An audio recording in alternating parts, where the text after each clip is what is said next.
Mapagpalang araw, kaibigan. Kung inyong kaibigan kay Jesus, Brother Manny Bautista. Minsan pa ang salita ng Diyos ay ating pong bubulayan tungkol sa ang titulo, ang pagdalaw kay Jesus. Ayon po sa Mateo chapter 2. Ito pong pagdalaw, inyong mapapansin dito, babasahin natin.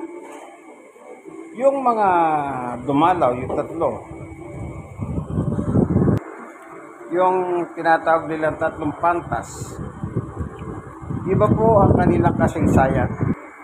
Iba yung kwento nila. Iba yung kwento ng anghel na nagpakita doon sa mga pastor. Basahin ko po. Chapter 2 ng Mateo. Ang pagdalaw kay Jesus. Verse 1. Panahon ng paghahari ni Herodes sa Judea nang ipinanganak si Jesus sa Bethlehem. May mga pantas mula sa silanganan dumating sa Jerusalem. 2. Nagtanong-tanong sila, nasaan ang ipinanganak na hari ng mga Hudyo? Nakita namin sa silangan ang kanyang bituin, kaya't naparito kami upang siya sambahin. Yan. Ito yung tatlong pantas. Press. Nang mabalita nito ni Haring Herodes, siya'y naligalig, gayon din ang buong Jerusalem. 4. Kaya tinipon niya lahat ng punong pare at mga tagapagturo ng kautusan. At sila'y tinanong, saan ba isisilang ang Kristo? Yan, ang tanong niya, saan isisilang ang Kristo? Ibig sabihin ng Kristo, tagapagligtas.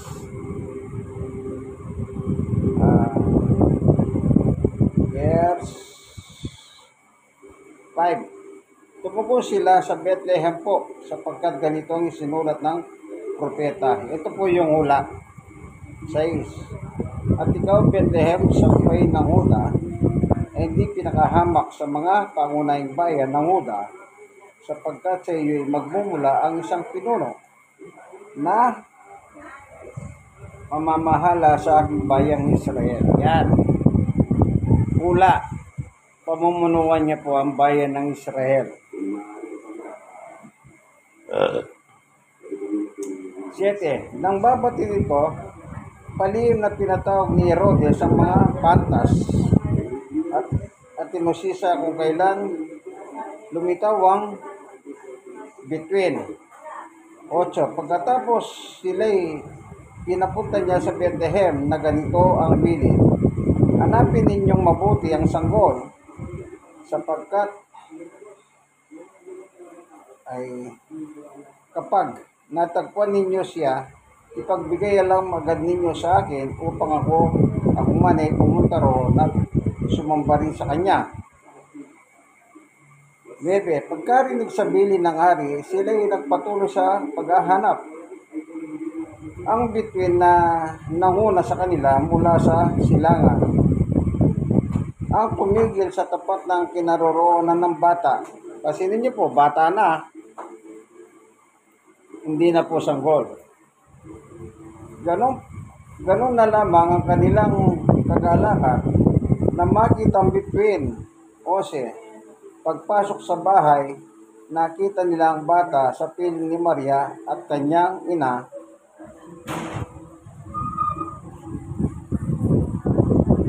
Nagtira pa sila at sinambang bata, niyandog nila sa kanya ang mga dala nilang ginto, insenso at mira. Kasi ninyo po, bata na po yung nakalagay dito, hindi na po sanggol. At ang nakalagay dito, bahay na. Yung sa yung anghel at saka mga pastor to pa, yung chapter 2 naman ng Lucas, ito chapter 2 ng Mateo, ang kwento ron yung kapanganakan doon sa sabsaban. Mga karakter naman doon ay mga pastor to pa. Dito naman po sa chapter 2 ng Mateo, yung mga tatlong pantas. At wala na po sa pasabsaban si Jesus, nasa bahay na.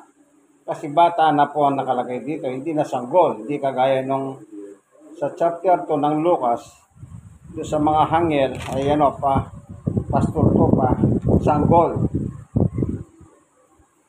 12. Nang papawi ng mga pantas, nakatanggap sila ng babala sa pamamagitan ng panaginip na wag nang bumalik kay Herodes, kaya nagiba na sila ng dahan pawi. Yun. Dito po sa 30, pagkaalis ng mga pantas, nagpakita kay Jose sa panaginip ang isang anghel ng Panginoon. Sinabi doon sa kanya, bumangon ka, dalhin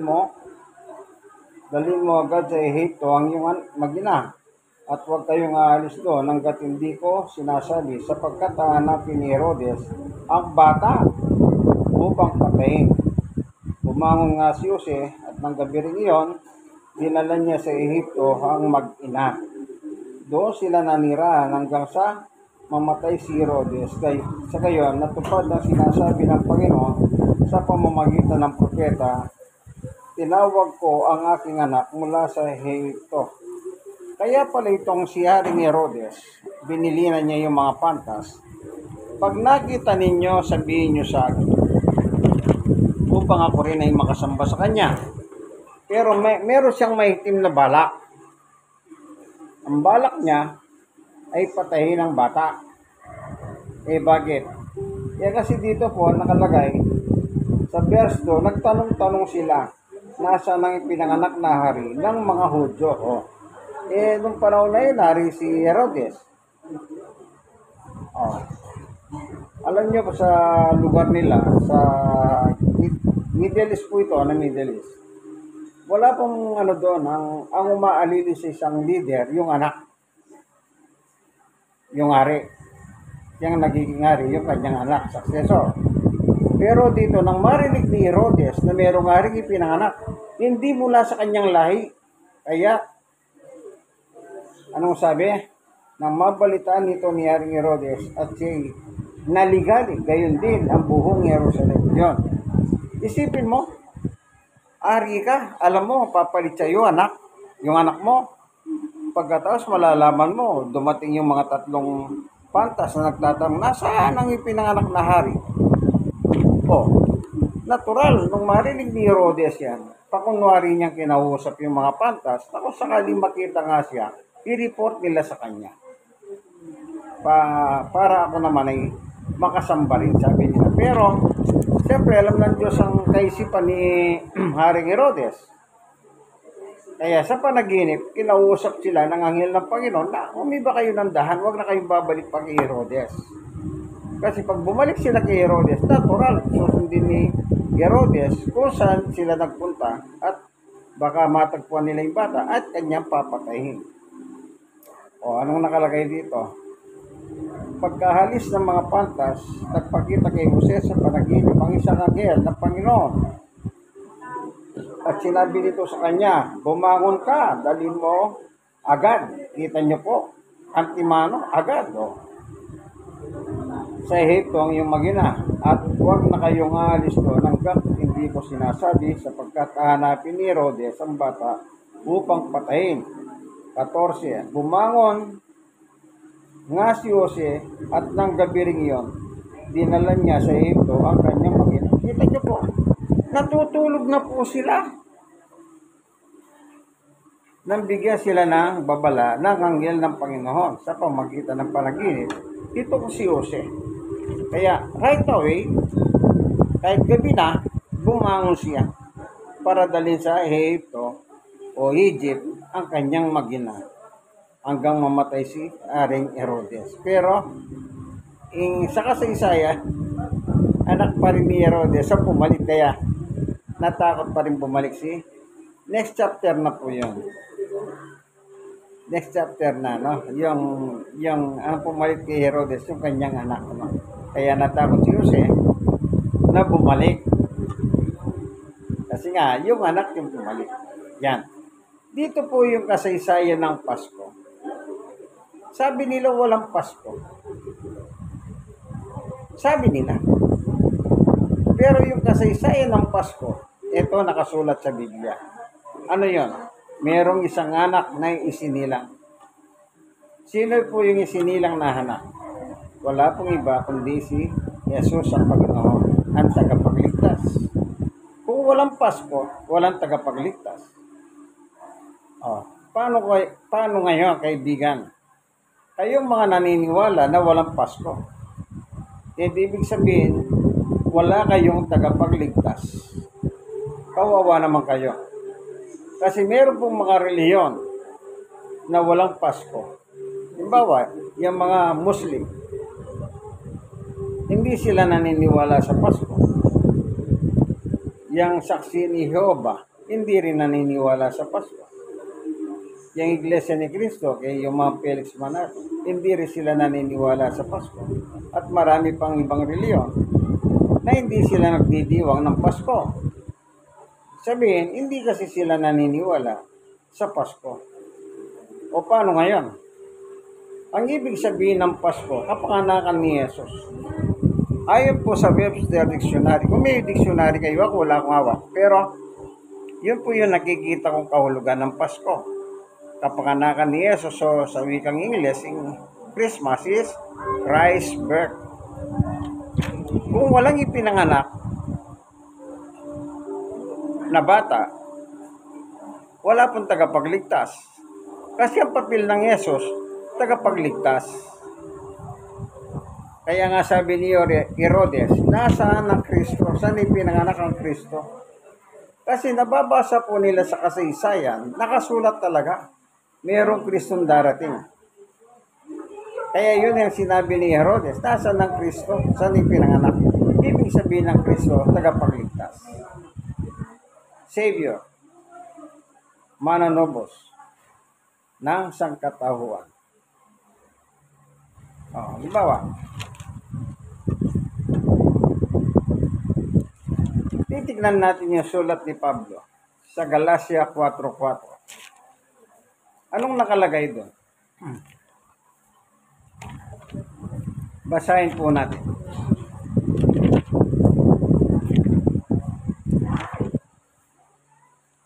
Galatia 4:4. Ngunit nang sumapit ang tamang panahon, isinugo ng Diyos ang kanyang anak na isinilang ng isang babae at nabuhay sa ilalim ng kautusan. 5. Upang palayain ng mga nasa ilalim ng kautusan, sa gayon tayo may tuturing ng mga anak ng Diyos.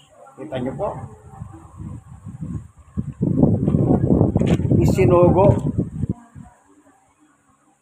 Isinugo ang anak ng Diyos. Sino po ang anak ng Diyos sa Biblia? Natural, si Jesus. Na ipinanganak ng isang babae. Sino naman yung isang babae na yun? Wala pong iba kundi si Maria. Si Maria naman, hindi po siya nagdalang tao dahil wala siyang asawa. Wala siyang asawa. Nung itakda silang magpakasal ni Jose, nasumpungan po siya nagdadalang tao. Kaya meron ginawang balak itong si Jose. Kasi sa kanila po, mahalaga yung virginity sa kanilang panahon. Ito, tignan natin.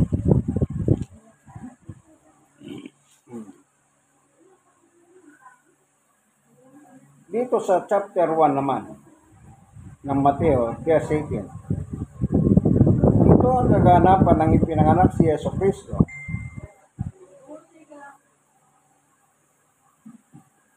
Ang title, isinilang si Yesu Cristo. Ito ang naganap ng ipinanganak si Yesu Cristo, si Maria na kanyang ina, at Jose na nakatakda na magpakasal. Ngunit bago sila nakasal, nagdadalang tao na si Maria sa pamamagitan ng kapangyarihan ng Espiritu Santo. Meron ba nakalagay dyan na nagtalik muna ang Jose at Maria? Wala. Sa pamamagitan ng Santong Espiritu ang kanyang pinagdadalang tao.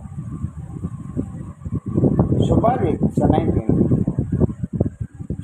dahil sa isang matuwid na tao si Jose na kanyang mapapangasawa at ayaw niyang mapalagay sa kahihiyan si Maria, binalak niyang iwalayan si Maria ng palihim.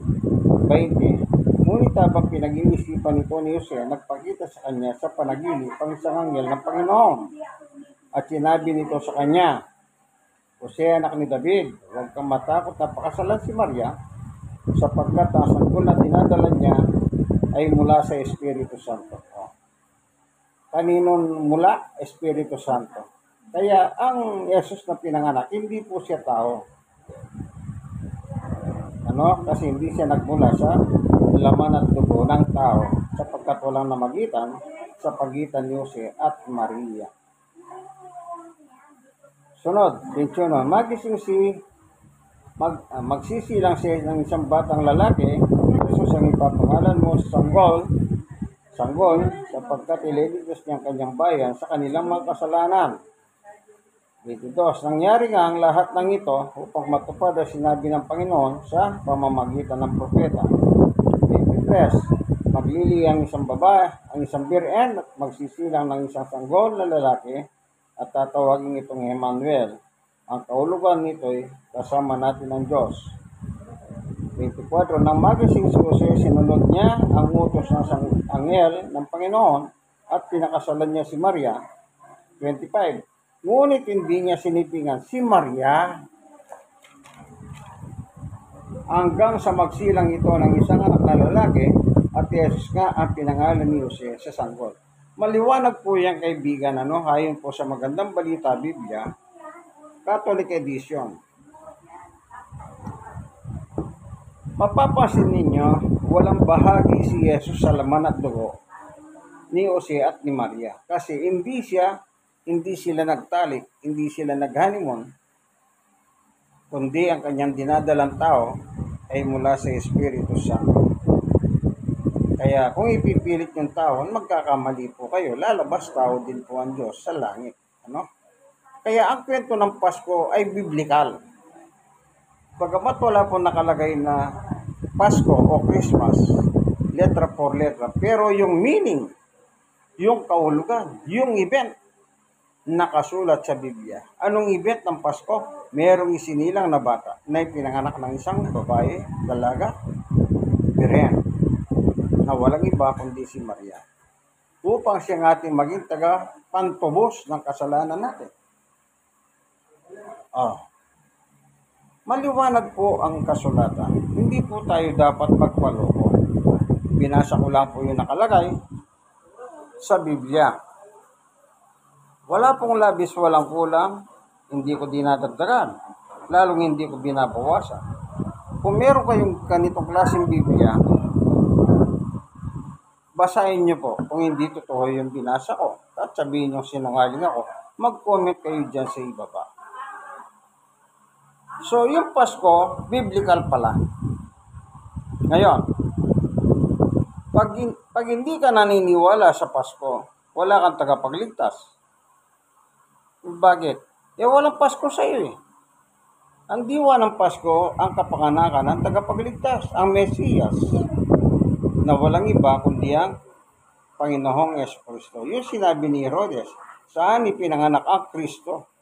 Kasi yung Biblia po, sa lumang tipan, mayroong tagabasa si Herodes at nababasa nila po yung patungkol sa hula ng Kristo. Kaya ang sabi niya, saan ipapanganak ang Kristo? Tinanong niya yung kanyang mga pantas. Yung tagabasa niya, anong sabi nila? Sa Bethlehem po. Sa Bethlehem. Kaya sabi niya doon sa mga pantas, punta kayo sa Bethlehem. Hanapin niyo ang bata, pero pag makita ninyo siya, anong sagot ni Herodes? Sabihin niyo sa akin, para ako rin naman ay makapagsamba sa kanya. Pero dahil wala pong malilihim sa Diyos, ang lahat ng bagay pawang alam ng Diyos. Tingnan natin. Dito sa Hebreo, meron pong nakasulat dito. Chapter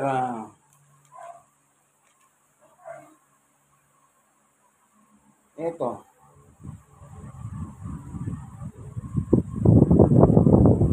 Sa 4:13 ng Hebreo, walang nilalang na makapagtatago sa Diyos. Ang lahat ay hayag at lantad sa kanyang paningin at sa kanya tayo magsusulit sa ating mga sarili. Yan.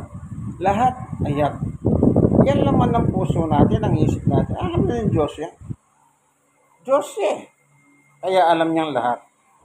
Kaya walang may lilihim. Oh, ngayon sasabihin mo, hindi totoo yan. Aba, nagkakamali naman kayo dyan. Kaya kung sasabihin yung walang Diyos, ay walang tawag dito, hindi Diyos si Jesus. Oh, kagaya na sinasabi ng iba, ano sabi nila? Yan daw si Jesus, hindi Diyos kailanman, kundi tao. Kung yan ang paniwalaan nyo, wala kaming magagawa. Wala akong magagawa. Pero isipin mo, meron bang bahagi si Jesus ng laman at dugo ni Maria at Jose? Wala. Kasi hindi sila nagtali hanggang mapanganak ni Maria. Si Jose at tinawag na Jesus na ang pangalan.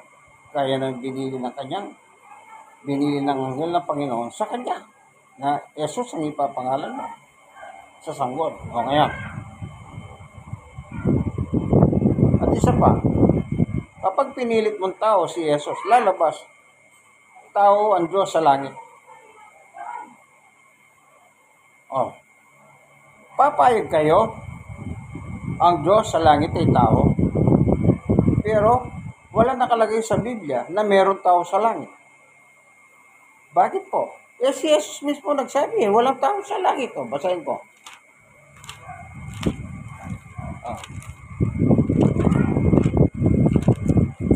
1:13. Wala pang sino mang umakyat sa langit, kundi ang bumaba mula sa langit, ang anak ng tao. Oh, sino bumaba sa langit? Si Jesus. Meron bang umakyat na tao sa langit? Wala. Sino man walang umakyat sa langit. Oh. Kung sasabihin nyo, kaya walang tao po sa langit.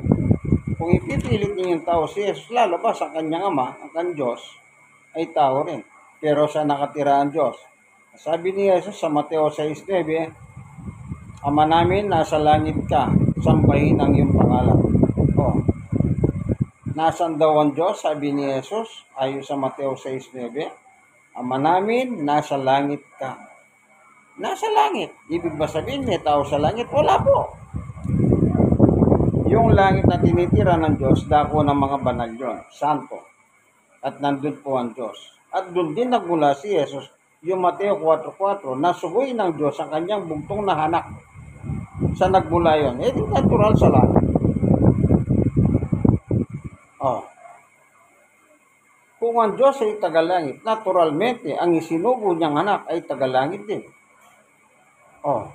Ibig sabihin, si Jesus sa langit, tao siya. Sino naman ang asawa ng Diyos? Wala. Kasi Diyos siya, Espiritu siya. Ganon din si Jesus, Espiritu. Anak siya ng Diyos. Kaya isinugo, nilagyan ng laman upang siya po ang magiging pantubos ng kasalanan ng tao. Kaya tayong tao, tinubos niya sa pamamagitan ng pagpapako sa krus. Kaya kung hindi siya nilagyan ng laman at dugo, paano may papako yan? Meron tayong babasahin sa Hebrea.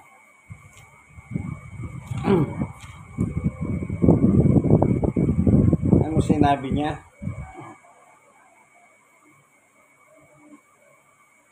Sa Hebreo 2:13, sinabi rin niya, ako'y nananalig sa Diyos at dugtong pa niya, narito ako at ang mga anak na kaloob sa akin ng Diyos. 14, dahil sa ang mga anak na tinutukoy niya ay tao, naging tao rin si Jesus. Tulad nila, may laman at dugo. Ano daw si Jesus? Tulad nila. Sino yung sila? Yung mga taong nanalig sa kay Jesus na naging anak ng Diyos sa laman. Yung mga tao mananampalataya. Doon siya nakitulad na may laman at dugo. Oh. Yan bang Jesus ninyo? Yung tao? Ay, nagkakamali kayo dyan. Ako na nagsasabi ayon sa Biblia. Nakitulad ang sabi. Kung tao na si Jesus, makikitulad pa sa tao? Ikaw kaibigan na nakikinig, nanonood ng video ito, kung tao ka, magkikitulad ka pa ba sa tao? Para naman napakapangit pakinggan. Ay, nakitulad sa tao. Tao ka na, nakikitulad ka pa. Yan. Ginawang halimbawa, yung mananampalataya na sila ay tao. O, maliwanag po ba, kaibigan? Di ba napakaliwanag? Kaya si Jesus po, na anak ng Diyos ay, nakitulad.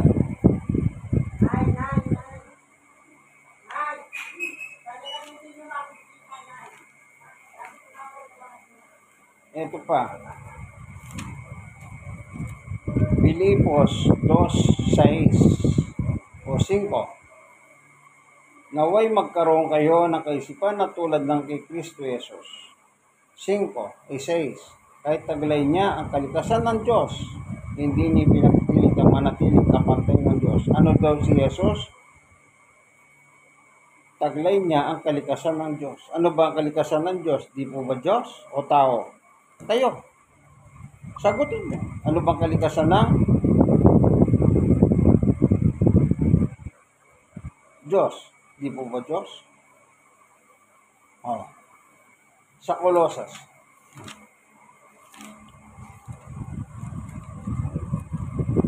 Ano naman nakalagay? 2:9. Sapagkat ang buong kalikasan ng Diyos ay nakikristo sa kanyang pagiging tao. Pagiging tao. Hindi po talagang tao. Pero taglay niya po ang buong kalikasan ng Diyos. Yung Diyos tinutukoy ang kanyang ama. Di po ba napakaliwanag? Walang labis, walang kulang. Dito pa.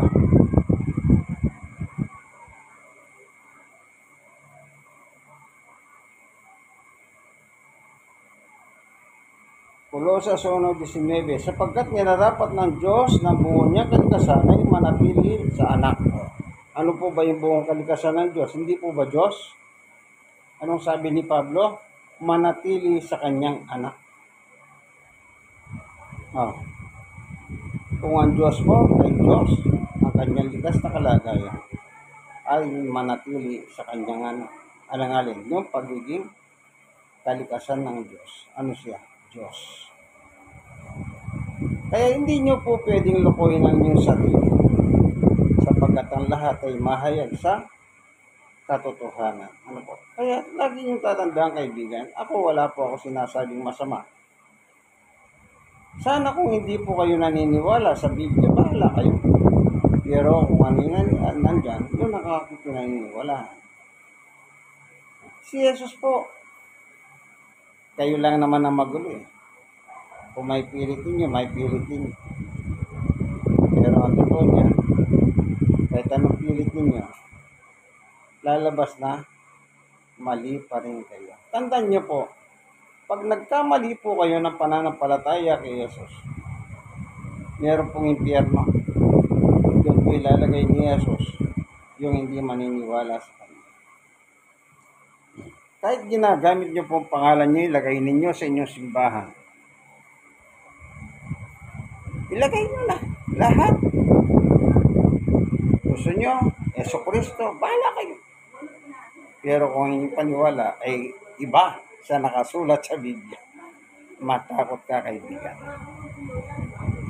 Matakot ka. Bakit? May impyerno. Sino magdadala sa iyo sa impyerno? Di natural, walang iba kundi si Jesus. Sige, hanggang dito na lamang ang ating pong pagpapatotoo patungkol kay Jesus ayon sa magandang balita, Biblia, Catholic Edition.